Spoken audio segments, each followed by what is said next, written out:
G'day viewers, Dr. J.W. Morrison, theologist, Central Coast, New South Wales, Australia. Been watching this political thing. I'm not into politics myself, but I've been watching this because I like to see why things happen the way they do. Let's watch this interview with Senator Fatima Payman. It's called One Path Network. Don't know anything about it, but let's see what happens.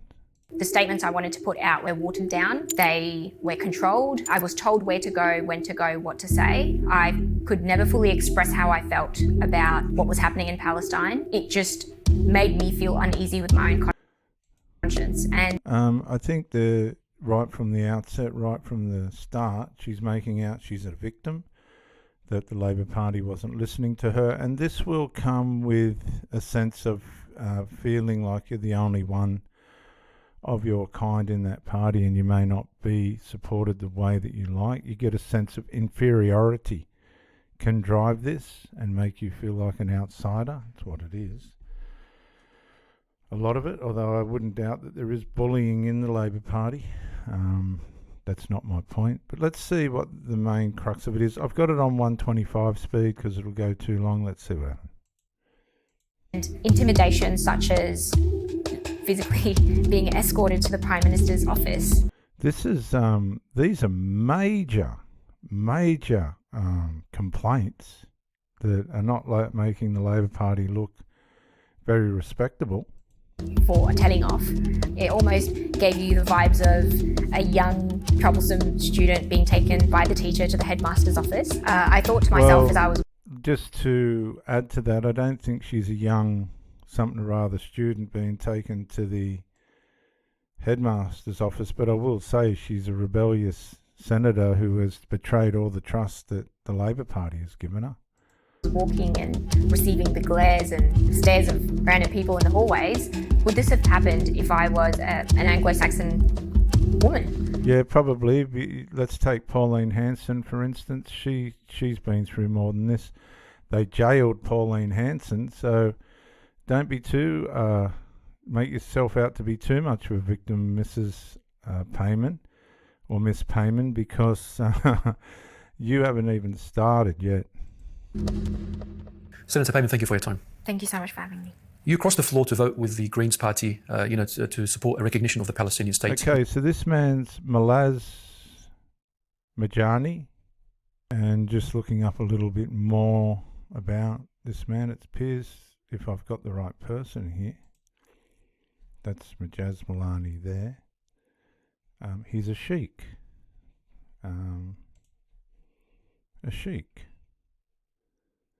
And let's just have a look at this. This story is unavailable. Okay. What else can we find on Majaz Malani? Greater Sydney area. This is his LinkedIn profile. We don't want to go into that. But he's a sheikh. Oh, you got to join his thing to view his full profile. One Path Network. Let's have a look. One Path is an Australian Islamic-themed original content video production studio and media outlet based in Sydney, Australia. It was established in 2014 as a non-for-profit organisation. That's handy, isn't it? And Day One Media Network. It publishes videos, articles, news and interviews, and produced the short film Last Chance. One Path Network was founded in March 2014 in Sydney as a non-profit by Malaz Majani as a Dewa initiative. The goal was to create values-based video content to counter negative views on Islam and Muslims, and to generate news, documentaries and commentary from a Muslim perspective. The network was started with 1 million in donations from the Muslim community. It's a nice little start, and sought to grow by selling advertising aimed at young Muslims. It aimed to distribute its content through its website and apps, YouTube, Facebook, and occasionally in other outlets like movie theatres. The project was endorsed by Ibrahim Abu Muhammad, the Grand Mufti of Australia, And in April 2015, Irfan Yusuf endorsed the network in an editorial published in the Sydney Morning Herald. Guests have included Brian McDonald, the head of the AFP counter-terrorism team, and in 2016 they interviewed Oliver Brigman, who alleged that he had been trapped in Syria after the Australian government cancelled his passport. So that's bringing an accusation against the Australian government, which possibly is true. I don't know. In October 2016, the One Path Network produced Last Chance, a 45-minute film about a young Muslim man tempted into a life of selling drugs and violence, which was shown in movie theatres in Australia. By February 2018, the network had made and released around 400 videos. At the 2016 Australian Muslim Achievement Awards, One Path Network won Media Organisation of the Year, and one of its hosts was a finalist for Role Model of the Year. The following year, in 2017, the network won the award in the media category of Dubai's Islamic Economy Awards. In 2023, One Path Network was awarded YouTube's 1 million subscriber creator award. So it's a very substantial platform. Back to the interview. You clearly understood the risks of being expelled from the party. You've had a smear campaign by the media and by the Labor Party against you. Today, she has not had a smear campaign by anybody run against her. Her actions have been reported, and her actions are that she crossed the floor for a matter of conscience, which is fair enough.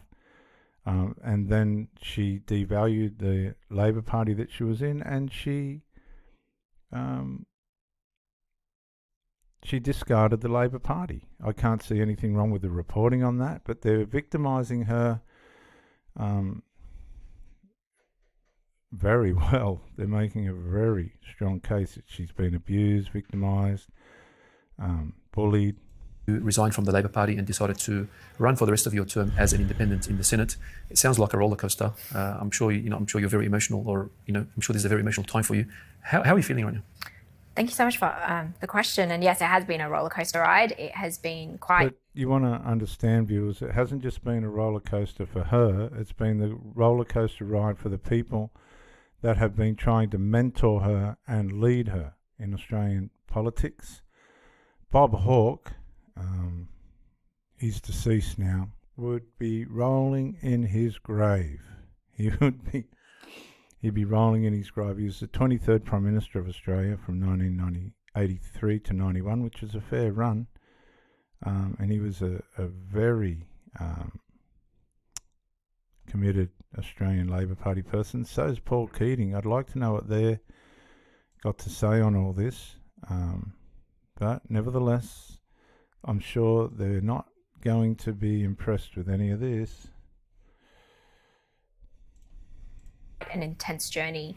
It's taken both an emotional toll and I do physically feel worn out as well. But I also want to... Well, viewers, I don't think she looks physically worn out. She doesn't look too emotionally battered to me.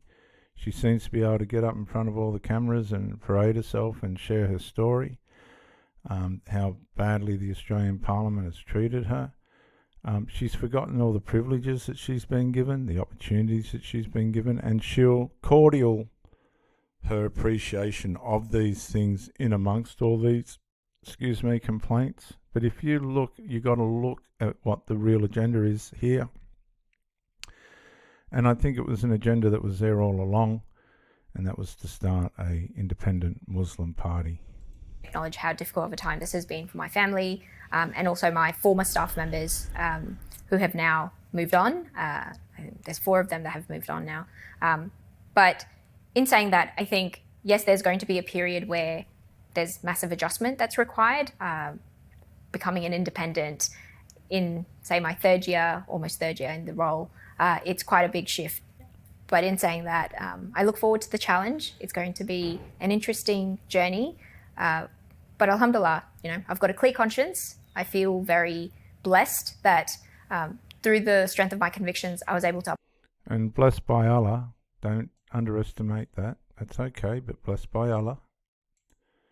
not by the Lord Jesus Christ or any of these Australian Christian constitutional beliefs. This is a whole different planet.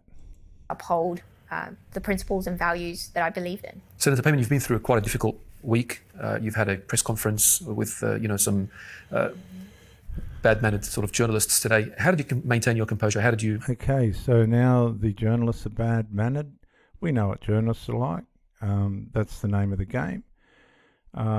The whole thing's based on the presumed or alleged abuse and bullying of this woman from all angles of the Australian politics and obviously media. Pull through this. Can you elaborate, Senator, on what the suggestion that you're being guided by God in your decision making, and will you campaign on sort of other Islamic Muslim type of issues? I don't know how to respond to that question without feeling offended. Okay, because she's gonna... Now, let me just tell you, I know a little bit about human behaviour and psychology. She's not offended, she's confronted. She's confronted with where she's headed and what this is all about. And of course, she's going to wash it over with this kind of rhetoric answer. She has now been exposed for what she was really going to do, and that was start a Muslim-based party. Or insulted that just because I'm a visibly Muslim woman that I would only care about Muslim issues. My secret is... Now, we know your secret, and that's to start a Muslim party. But the thing here is, when my daughters are a policewoman, and sometimes when she pulls over people that are from other countries, they will say to the policeman, "You've only pulled us over because we're this nationality or that nationality," and it's not true. It's a narrative, and it's a dangerous narrative, and they'll use it. I don't have any fancy media training. It's simply the azkar that I do and the salawat that I make, but also just praying that, God Almighty uses me as a vessel in the best way that He sees fit. So, and remember, it's the God of Allah, right, and Muhammad. This is where it gets. You must not miss the religious undertones of this whole agenda. It was a big pack of journalists and cameramen, but it was, alhamdulillah, I think it went well. Now, you knew you were going to face potential expulsion from the party for going against the Labor Party position. What made you cross the floor and vote in defiance of your now former Labor Party? A genocide's taking place. A simple question. Now, what we've got to ask ourselves here and remind ourselves of is that Anthony Albanese was supporting this woman relative to her Palestinian pursuits, right? Her Palestinian Islamic Muslim pursuits. Now, what we've got to clarify and confirm here is, viewers, that nobody wants the Palestinian civilians, people, to be harmed or maimed any more than what they have been. And what people are trying to do that are not Israeli, what could you say, favourable towards Israel, which is, we know that's also a spiritual conflict and manifests physically. When Hamas, without any warning whatsoever, invaded and attacked the Israeli people on October the 7th, I think it was, that was always going to have a severe detrimental impact on the civilians of Palestine and the Gaza Strip and everyone, because the Hamas cordial themselves in through and amongst and hide in amongst their people, the Palestinian people. Now, the Palestinian people, these Palestinian people, including this woman here, who's brought it to Australia, now she's in the Senate, and she's making out like it's, we're not looking at this thing the right way, which is absolutely offensive and completely out of character with the Australian spirit, right? She forgets that we've let in over 500,000 immigrants into our country in the last 12 to 24 months. This is how ungrateful. They'll say they're grateful, but how ungrateful they are, because they're actually attacking the core fibres and beliefs of the Australian Constitution and the Australian people. They're taking over, basically. And this is how they do it. Micro-incrementally, with little micro-incremental offences that they mention. The problem is not, the problem that these people have got is that Israel has responded and going after the terrorists, and consequently civilians are being killed. And nobody wants that, right? For 1 minute. It's heartbreaking and it's terrible, right? Horrible. Could you imagine that happening here? See, we're dealing with a whole different part of the world. This has been going on for millenniums, right? Our country's only 200 years old. Now they've crept in, they're in now. They've come over and they've in. We've let them in our ignorance of it all, of how dangerous this all can get. But the problem's not Israel, just like the problem wasn't Israel in the Holocaust. The Hamas is no different to the Nazis. They don't care who they kill, who they harm, whether their people are dead or fed or any of the rest of it, right? So the onus is on these people. If she wants to go and represent someone, go and represent the Muslims to Hamas and get them to stop. Can you see how upside down this all is? It's got nothing to do with Australia. It's got nothing to do with what we're doing here in our nation to, this great southland of the Holy Spirit, not the Islamic spirit, the Holy Spirit. Our country is built on a Christian constitution. And we don't allow that kind of stuff to happen here. That's why our country is the way it is, the land of the free. But now that you've got these people coming in, right, I'm just going to say it. They are micro-incrementally undermining our beliefs and making out that we're not seeing things the way that we should and that we're not doing anything about it. And that they're here to make things better. I got news for you. You look at the lands where they come from, you look at the history of it all. No. I'm sorry, you have to go on the facts, and that's just the facts. The problem isn't Israel. The problem isn't the Palestinians, as it were, the civilians. The problem is the terrorists that are Palestinian, or whatever other foreign nationality that they are. And I'll tell you one thing right now, you people. The problem isn't Australia, and it's not the Labor Party or the Australian politicians. They've got problems within themselves, but it's got nothing to do with this. A simple answer, 40,000 people have been killed, massacred brutally. And for us to be in a privileged position in a nation that champions human rights, in a nation where people have big dreams of seeing a free world or, advocate.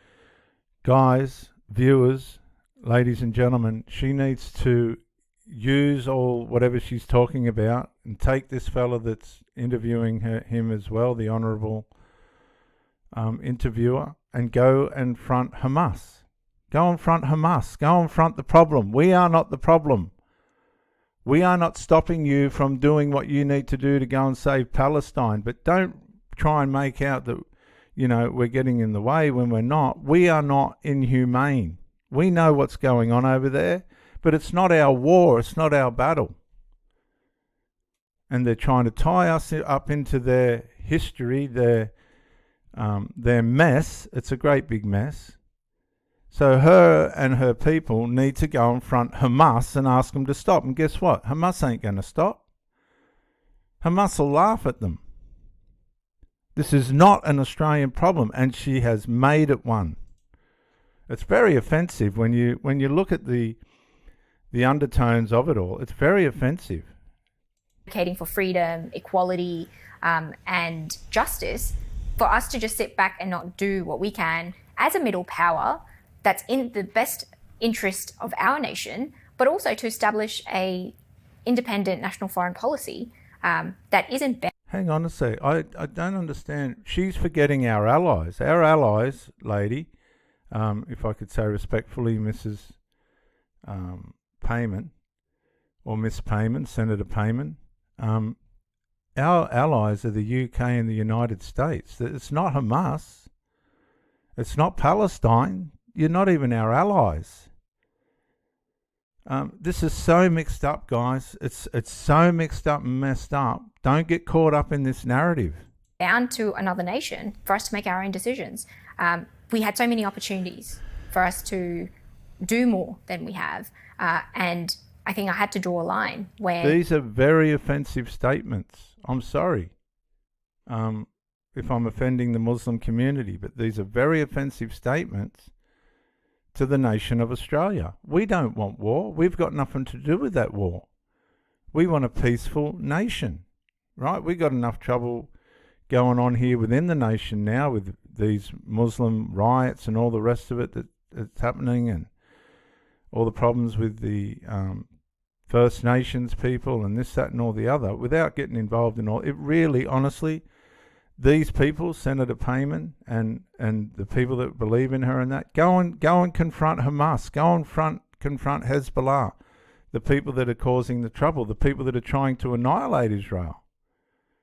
Israel is trying to defend its country. If Australia was being bombed, right, and it will be, it's just a matter of time, attacked by the Chinese or whatever else, you're not going to see these Palestinians coming to rescue Australia. They're not going to try and stop the Chinese or North Korea or these types of people. We won't even know who our allies are on the ground here. Look at it. It's just so divisive. And it was as simple as, here is a clear mandate. The moral stance for this situation was very simple: recognise the state of Palestine. And back in 2021, the Labor Party had its national conference where it was heavily debated. I've got to argue this. I heard Penny Wong in the Senate yesterday, and I'm going to play Penny Wong. I'm not a big fan of hers, but I'm going to put her on now just to show that this woman's completely off track with the people that were her mentors and associates and colleagues, and she's thrown them all under the bus. I'm going to put the Honourable Penny Wong defending the Palestinian, and I thought she did a fantastic speech yesterday. She was under attack. I'm going to play that now, just as part of this. So here, viewers, Senator Penny Wong speaks on the cohesion of Australia and multicultural people. Broader point about social cohesion.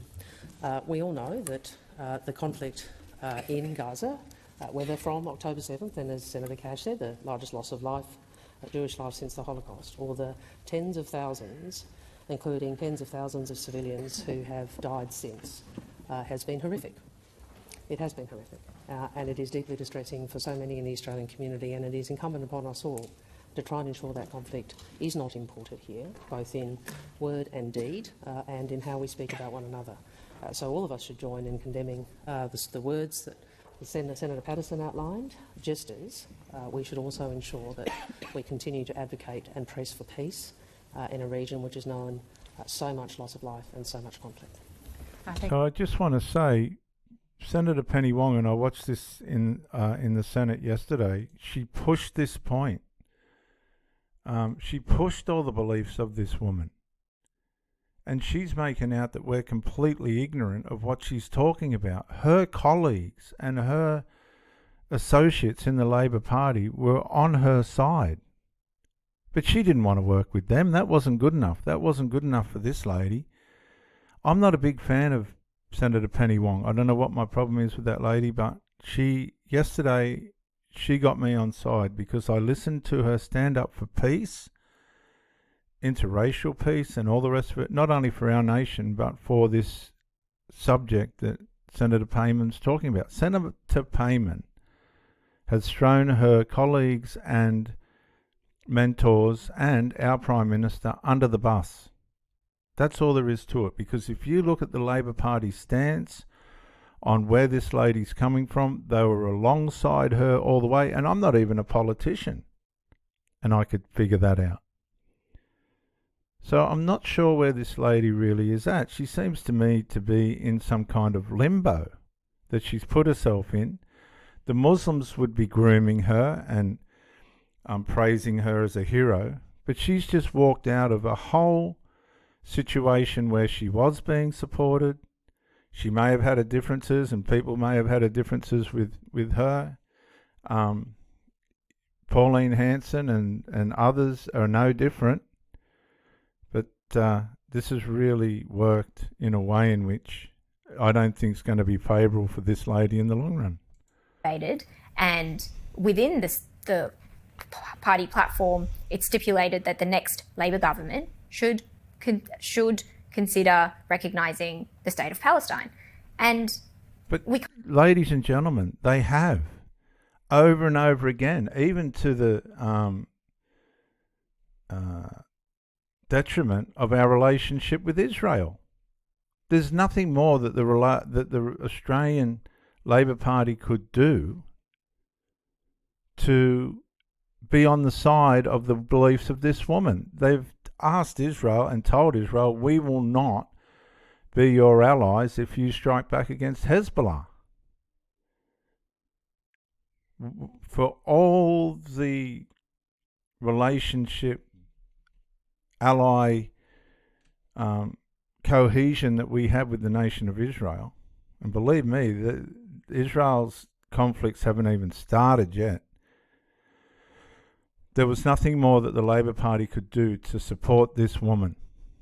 And I'm not a politician, I'm not into all that, but this has got me intrigued because it's just not sitting right with the support, the verbal and obvious demonstrated support from the colleagues of her party. Just go in line with what she's saying. It didn't, but it did. When you've got a nation that's willing to turn against its allies, right, and I condemn it, threatening Israel, they dragged the ambassador of Israel into a meeting. Penny Wong was behind this, and she got her offsider to strip down the Israeli ambassador and say, if you strike back, if Hezbollah attacks you and you strike back, we will not help you. We don't realise how weak and feeble our nation is. We've got no right to be pushing our weight around, let alone threatening our allies, very strong allies, that we're not going to support them. That's suicide. She could not have got any more support than what she was given from the Labor Party, in defiance of what's best for our country.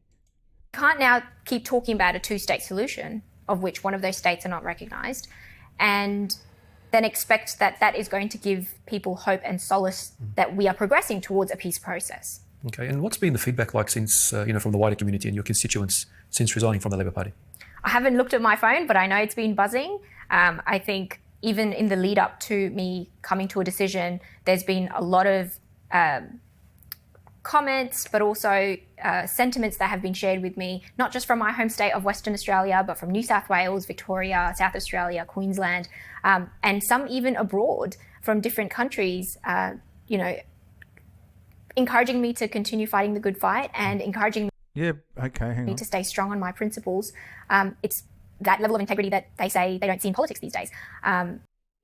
So hang on a sec. She's making herself out to be some kind of unique, exclusive, superior politician, right, that has gone up and beyond what her party, the Labor Party, has tried to do relative to this issue. This is a complete breakaway. This is a complete rebellion against people that were supporting her.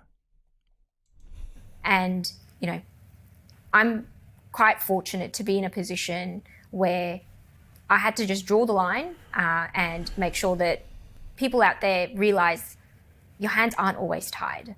And so my commitments to the Labor Party weren't as important as my individual beliefs and my individual pursuits, whether they supported me or not.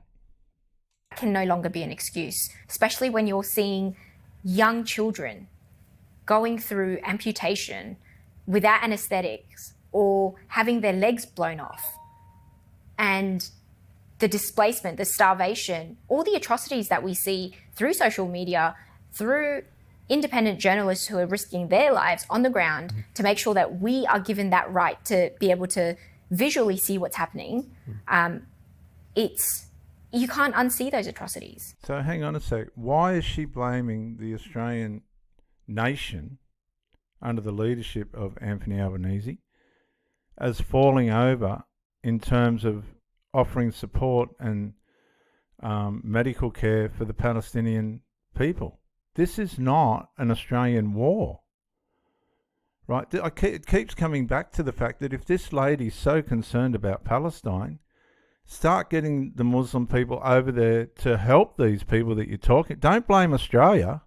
Don't blame our government. Don't do it. You're a part of it.